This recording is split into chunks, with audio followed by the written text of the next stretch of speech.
지하철을 타면요, 사람들이 거의 다 스마트폰 하는 것을 봅니다. 남녀노소 가리지 않고 거의 다 스마트폰을 합니다. 스마트폰이 나오기 전에는 신문을 보거나 또 책을 읽거나 음악을 듣거나 아니면 잠을 자거나, 근데 지금은 거의 다 스마트폰 아니면 잠을 자거나. 물론 스마트폰을 열고 거기서 신문을 읽고 책을 읽을 수 있습니다.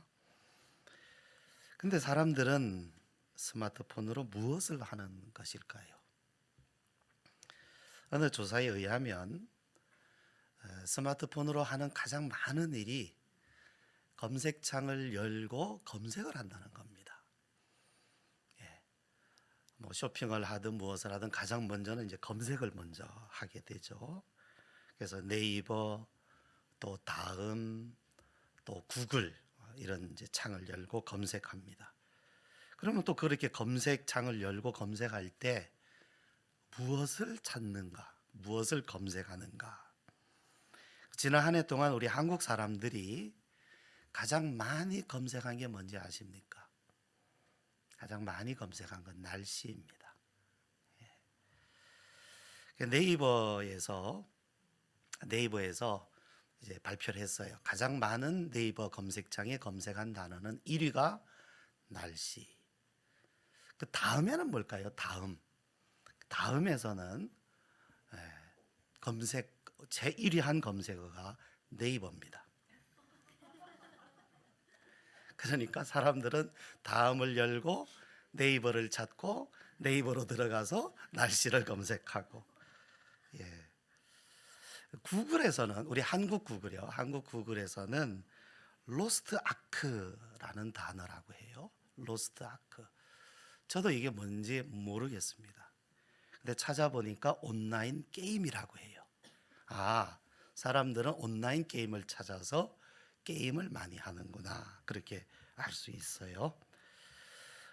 인물 검색으로는 방탄소년단, 이재명, 양예원, 조민기 이렇게 톱순위에 올라 들어가 있고요. 뉴스로는 올림픽, 남북 정상회담, 아시안 게임, 월드컵 등입니다. 스포츠가 많이 올라와 있어요. 영화는 뭘까요? 가장 많이 검색한 것이 신과 함께, 2편이죠. 인과 연, 그것이 1위고, 드라마는 미스터 선샤인. 김 비서가 무엇 하는가, 그것도 있긴 있어요. 그 다음 순위로. 근데 구글에서요, 그러니까 우리 한국은 이제 그러하고 전 세계 구글에서, 이제 구글은 전 세계에 있잖아요. 가장 많이 찾은 단어 1위가 weather, 날씨입니다. 우리 한국 사람만 그런 것이 아니라 전 세계 모든 사람들이 가장 많이 찾는 단어가 날씨. 그러니까 하루를 시작할 때 날씨가 참 궁금하잖아요. 그리고 요즘같이 이 날씨가 변덕이 심하면, 이게 오늘 날씨가 어떻게 될지, 옛날 같으면 요즘에는 이런 날씨겠다 싶지만 계절에 따라서, 지금은 계절하고 상관없이 너무 날씨가 변덕이 심해서 날씨를 많이 찾아보는 것 같습니다. 그러니까 오늘도 수많은 사람들이 지하철을 타고 가면서 이 스마트폰으로 날씨를 검색을 합니다. 그리고 어디론가 그들은 그곳을 향해서 가고 있습니다. 그런데 사람들은 과연 어디를 향해서 가고 있는 것일까요? 지금 날씨를 검색하면서 이들은 어디로 가고 있는 것일까요? 우리는 한때 근면을 최고의 덕목으로 삼았습니다. 근면. 사람은 부지런해야 된다. 게으른 사람은 악하게 보고 부지런한 사람을 선하게 보았습니다. 부지런하면 잘 살게 된다. 왜냐하면 우리는 예전에 정말 못 살았거든요. 그래서 잘 살기만 하면 우리는 행복해질 거다. 그러기 위해서 우리는 부지런해야 된다. 그렇게 캠페인도 하고 또 그렇게 살아왔습니다. 정말로 우리는 모두 부지런히 일했습니다. 노동자들은 쉼없이 일을 했고 또 모은 돈을 꼬박꼬박 저축을 했습니다. 그래서 결국에 우리나라는 정말로 잘 사는 나라가 되었습니다. 학생들은 부지런히 공부를 했습니다. 열심히 공부해야 좋은 대학에 갈 수 있다. 좋은 대학에 가면 좋은 직장에 취직할 수 있고 그러면 성공할 수 있다. 그래서 학생들은 열심히 공부를 했습니다. 그래서 좋은 대학에 많이 들어갔습니다. 좋은 직장에 많이 들어갔습니다. 우리나라는 자원이 별로 없습니다. 우리나라는 정말 자원이 별로 없어요.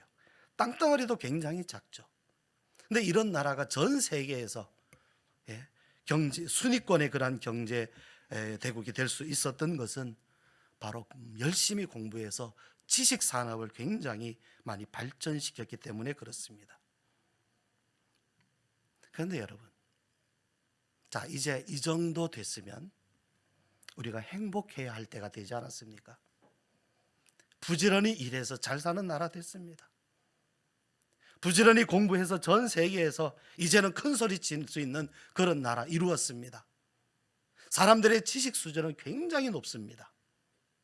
자, 이제는 우리가 행복해야 될 때가 되지 않았습니까?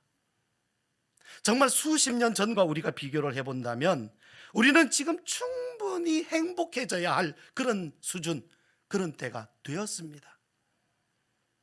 충분히 만족할 만큼 잘 살고 있습니다. 충분히 만족할 만큼 배웠고 지식 수준이 그만큼 높아져 있습니다. 그런데 여러분, 행복하십니까? 행복하십니까? 행복해져야 할 때가 되지 않았습니까? 충분히 만족할 그런 수준이 되지 않았습니까? 그런데 왜 행복하다 말하지 않습니까?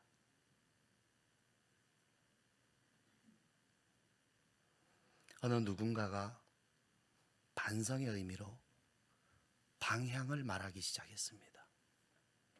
방향. 우리는 그동안 부지런히 뛰어왔습니다. 열심히 뛰어왔습니다. 그런데 우리는 과연 어디로 가고 있느냐? 무엇을 위한 열심이었는가? 무엇을 위한 부지런이었는가? 자, 이제 잘 살게 되었다면 이 잘 살게 된 것으로 우리는 무엇을 할 것인가?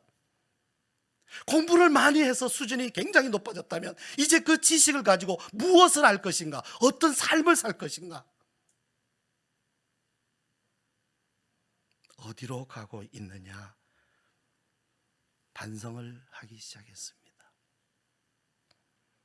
만약에 여러분, 우리가 부지런하고 아무리 열심히 일한다고 해도 방향이 제대로 정해져 있지 않다고 하면 결국에 남는 것이 없습니다.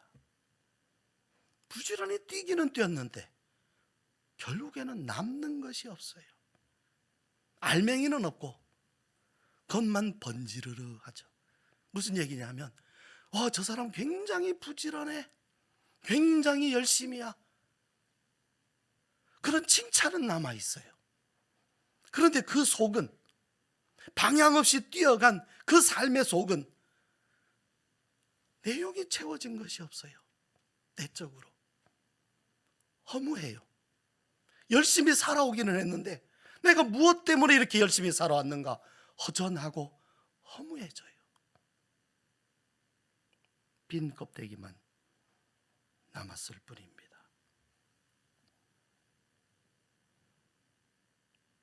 오늘 본문을 들여다보면 바울은 방향에 대해서 말씀을 하고 있습니다. 달리기 경주를 하는 선수가 방향 없이 달린다면 과연 상을 받을 수 있겠느냐? 달리기 선수가 물론 잘 달리는 사람이 선수가 될 수 있어요. 그런데 이 선수가 부지런히 빠르게 달리기는 하는데 방향을 잃어버린다고 하면 과연 이 선수가 상을 받을 수 있겠느냐 반문하고 있는 것입니다. 바울은요, 그가 달려온 길에 분명한 방향이 있었습니다. 그것은 어떤 사람을 만나든지 그 사람에게 복음을 전해서 그 사람으로 하여금 그리스도인이 되게 하려는 그런 분명한 목적과 방향이 그에게 있었어요. 그런데 그는요, 유대인을 만나면 유대인처럼 살았어요. 이방인을 만나면 이방인처럼 행동을 했습니다. 이러한 바울의 모습을 보면서 어떤 사람이 보면 뭐 저 사람은 이랬다 저랬다 하느냐, 저 사람은 유대인이냐 이방인이냐, 뭐가 저렇게 줏대 없이 사느냐, 아마 그렇게 보였을지도 모릅니다. 그러나 바울은 줏대 없는 행동이 아니라 그런 분명한 방향을 가지고 그렇게 한 것입니다. 여러분, 바울은요, 우리가 생각하면 상당히 좀 고지식할 것 같지 않습니까? 막 사람들 만나는 사람도 막 구별해서 만나고, 그리고 굉장히 막 사람들에게 어떤 규율이랄까 이런 것을 막 강요하고 그랬을 것 같은 느낌이 있어요. 그런데 여기 말씀을 보면 바울은 사람을 만나고 그들 앞에 어떤 처신이나 행동이 굉장히 유연했습니다.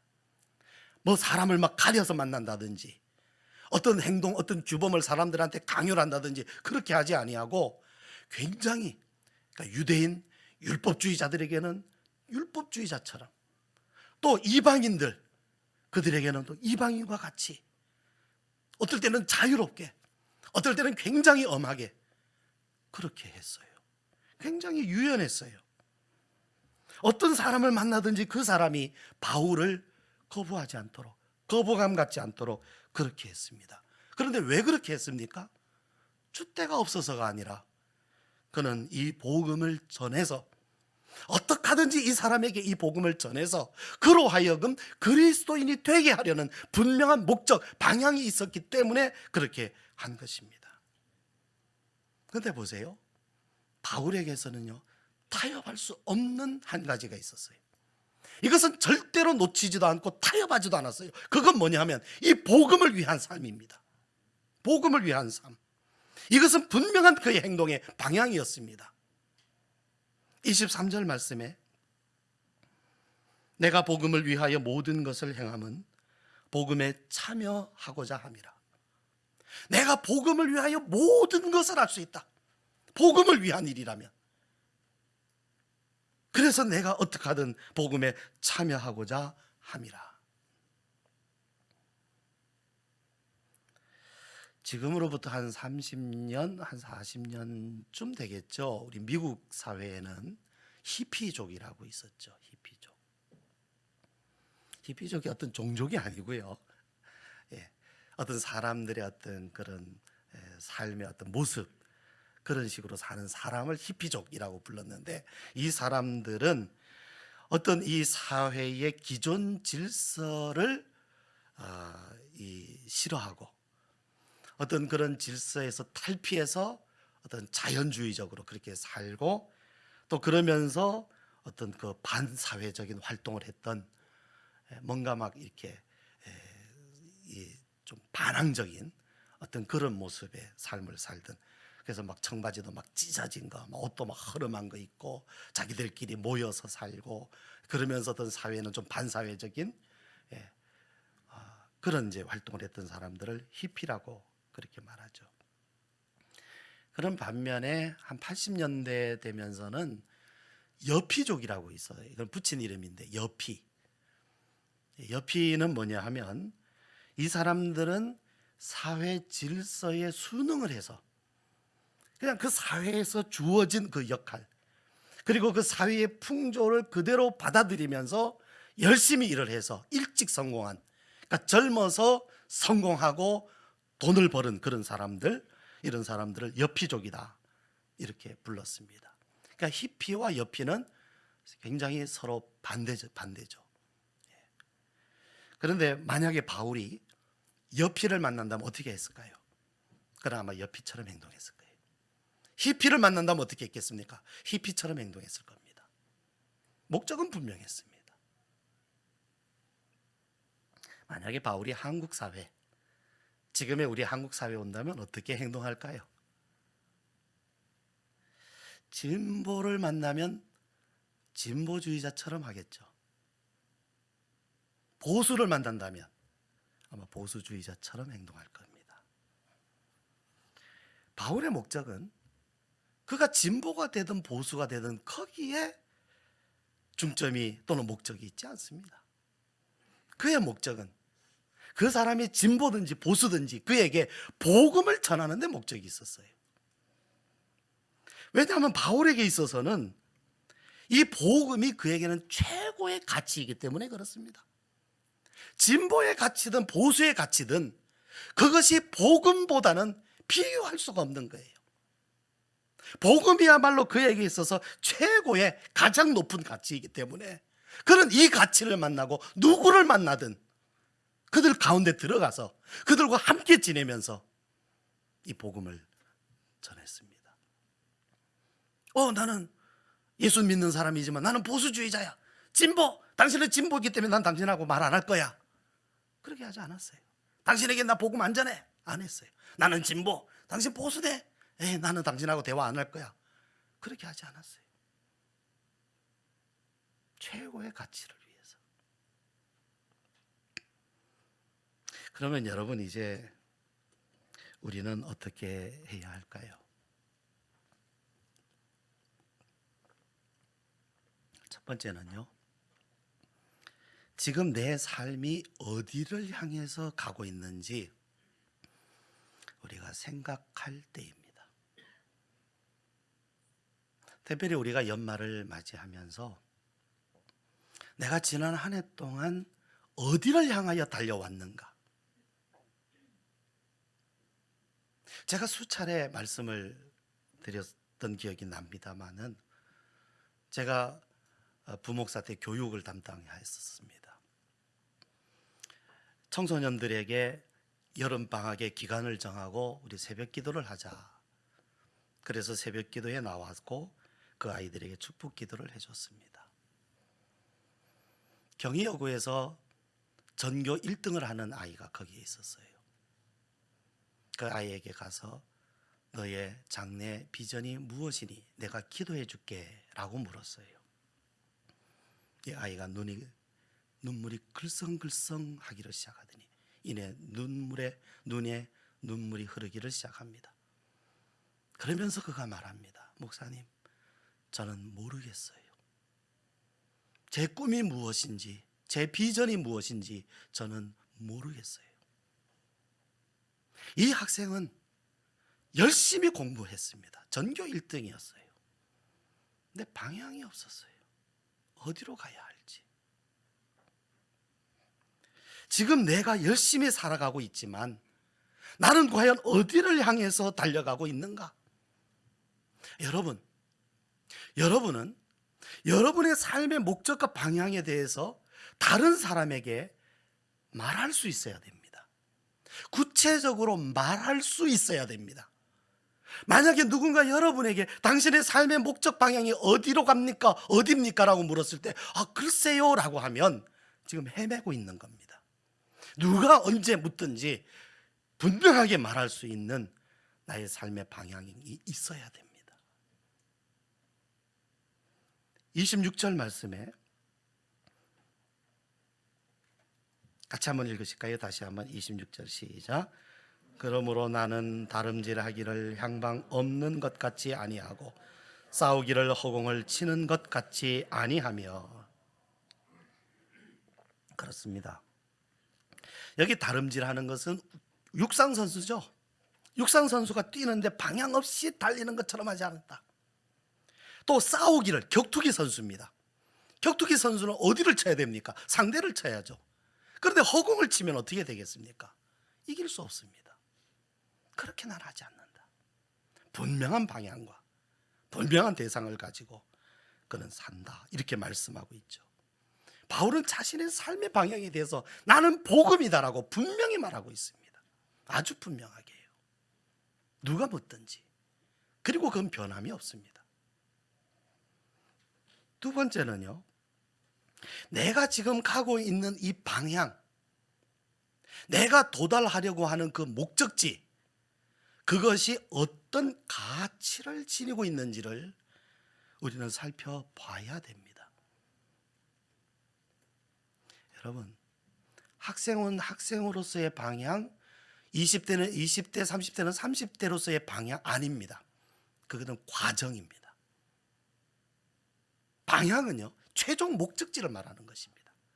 내 인생을 사는 동안에 변할 수 없는 최종 목적지, 이것이 바뀌어지면 혼란스럽죠. 지금은 이쪽으로 뛰고 20대는 이쪽, 30대는 저쪽 이렇게 뛰겠습니까? 아니에요. 분명한 방향을 향해서 가야 됩니다. 여러분, 목적에는 가치가 있어야 돼요. 가치 없는 목적을 향해서 달리면 그거는 목적이 없는 것과 무엇이 다르겠습니까?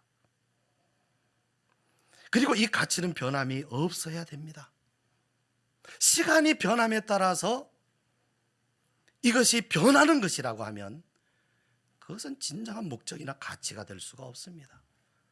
지금은 내가 젊었으니까 건강하니까 이쪽으로 뛰겠다. 나중에 내가 힘이 없어지면 또 나이가 들면 난 저쪽으로 뛰겠다. 그러면 인생은 굽어집니다. 방향은 제대로 갈 수가 없습니다. 똑바로 가기 위해서는 내가 젊을 때나 늙을 때나 힘 있을 때나 없을 때나 어때에도 방향은 한 방향으로 직선을 향해서 갈 수 있어야 됩니다. 그렇게 가야 됩니다. 그리고 이 진정한 가치는요, 죽을 때까지도 변함이 없어야 됩니다. 영원한 것이어야 됩니다. 영원한 것. 사람이요, 영원한 가치를 추구한다는 것은요, 굉장히 고상한 사람들이 하는 겁니다. 대부분의 사람들은 영원한 가치를 추구할 줄 몰라요. 정말 잘하는 사람은 아마 죽을 때까지의 가치를 제대로 가질 겁니다.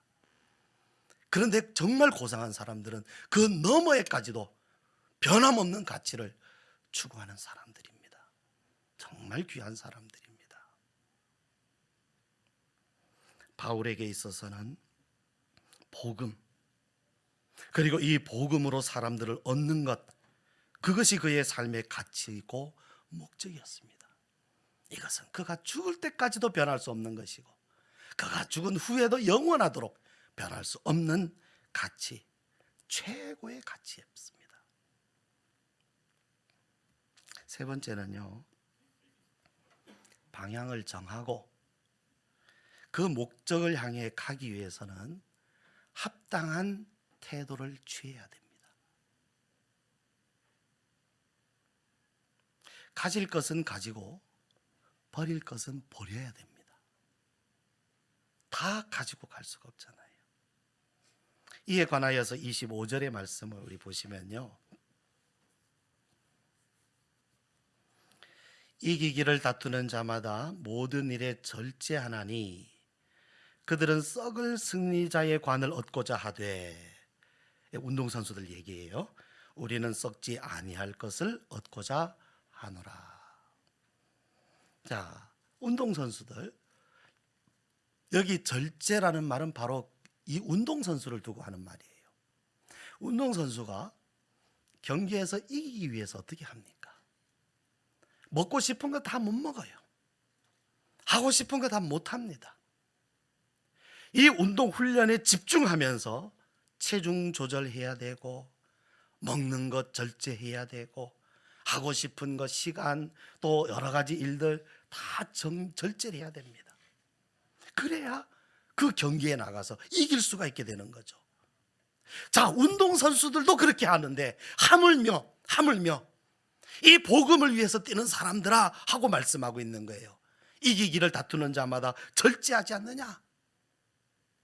그러면서 그가 자신에 대해서 뭐라고 말씀하느냐 하면 27절에 내가 내 몸을 쳐 복종하게 함은, 내가 내 몸을 쳐 복종하게 함은, 이 방향을 향하여 달려가는 사람에게 있는 합당한 태도입니다. 자, 여러분, 한 해가 거의 끝나고 곧 새해가 됩니다. 우리는 가만히 있어도 이 시간이라고 하는 것이 우리를 어디론가 데려가고 있습니다. 가만히 있어도요. 그런데 여러분, 만약에 우리가 방향을 정하지 않는다면 이 시간은 우리를 엉뚱한 데로 데리고 갈 것입니다. 마치 바다의 물결이, 그 파도가 표류하는 배를 아무 데나 데리고 가는 것처럼, 배가 바다에 떠긴 떴는데 방향을 잃어버렸어요. 그러니까 바람 부는 대로, 물결 가는 대로 가는 겁니다. 어디로 가는지도 모르고. 시간은 마치 그와 같은 것입니다. 그래서 우리는 방향을 분명하게 정해야 돼요. 어디로 갈 것이냐. 이 시간이 데리고 가는데 그냥 휩쓸려 가지 않기 위해서, 이 시간 속에서 우리는 우리가 가는 방향을 분명하게 할 수 있기 위해서, 그래서 우리의 방향을 위해서, 시간을 사용하기 위해서 우리는 오늘 방향을 분명하게 정해야 됩니다. 여러분, 여러분의 삶이 후회 없는 삶이 되시기를 바랍니다. 가장 좋은 가치, 최고의 가치로 여러분의 삶의 방향을 정하면 틀림없이 여러분의 삶에는 후회가 없습니다. 만약에 여러분이 일시적인 가치, 단기간의 어떤 목적만을 위해서, 심지어는 오늘 하루를 살아도 어디로 가는지조차 알지 못하고 산다고 하면 틀림없어요. 하루를 살아도 후회스럽고 1년을 살면 더 많은 후회가 많습니다. 그리고 그 인생에는 방황이 끝이 없을 겁니다. 그러나 이 방향을 분명하게 정하면, 더 나아가서 영원토록 변하지 않을 이 목적, 이 가치를 여러분의 삶의 방향으로 정하고 여러분이 살아 가신다면 여러분은 틀림없이 후회할 것이 없는 가장 아름답고 존귀한, 또 하나님께로부터는 칭찬받는 그러한 삶을 여러분은 살게 되실 것입니다. 바울이 달려갔던 그 길과 방향, 이제 저는 여러분에게 여러분의 삶의 방향으로 이 길을 여러분에게 소개해 드리고 여러분에게 추천해 드립니다. 우리 함께 이 길로, 이 방향으로 함께 걸어가시기를 원합니다. 우리 기도하도록 하십시다.